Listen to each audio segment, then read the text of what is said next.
جہاں پر لامکاں اور لازماں ملتے ہیں وہ نقطہ، کہ نقطہ بے مکان و بے زماں ہوتا ہے ویسے بھی، جہاں پر لامکاں اور لازماں ملتے ہیں وہ نقطہ، کہ نقطہ بے مکان و بے زماں ہوتا ہے ویسے بھی، حدود آگہی کا ہے، شعور زندگی کا ہے۔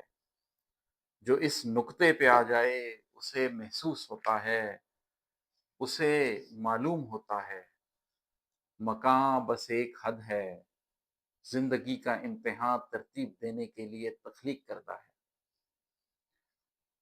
زماں بس ایک حد ہے، آدمی کا امتحان ترتیب دینے کے لیے تخلیق کردہ ہے۔ جو اس نقطے پہ آ جائے اسے محسوس ہوتا ہے، اسے معلوم ہوتا ہے، مکاں بس ایک حد ہے، زندگی کا امتحان ترتیب دینے کے لیے تخلیق کردہ ہے۔ زماں بس ایک حد ہے، آدمی کا امتحان ترتیب دینے کے لیے تخلیق کردہ ہے۔ جو اس نقطے پہ آ جائے اسے معلوم ہوتا ہے، حقیقت کا نشاں کیا ہے، قلوب نفس انسانی کا اصلی امتحان کیا ہے۔ اسے محسوس ہوتا ہے زمانی کچھ نہیں ہوتا، مکانی کچھ نہیں ہوتا۔ اسے محسوس ہوتا ہے زمانی کچھ نہیں ہوتا، مکانی کچھ نہیں ہوتا۔ جگہ اور وقت ایک ہی چیز کے رخ ہیں، حقیقت ہی کے پرتو ہیں۔ یہ دو بودین ہیں جو منقسم ہوتے ہوئے بھی مرتکز ہیں ایک نقطے پر۔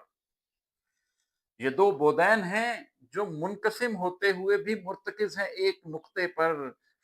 جو اس نقطے پہ آ جائے سمجھ جاتا ہے بالآخر خدا جو لامکانی ہے، خدا جو لا زمانی ہے۔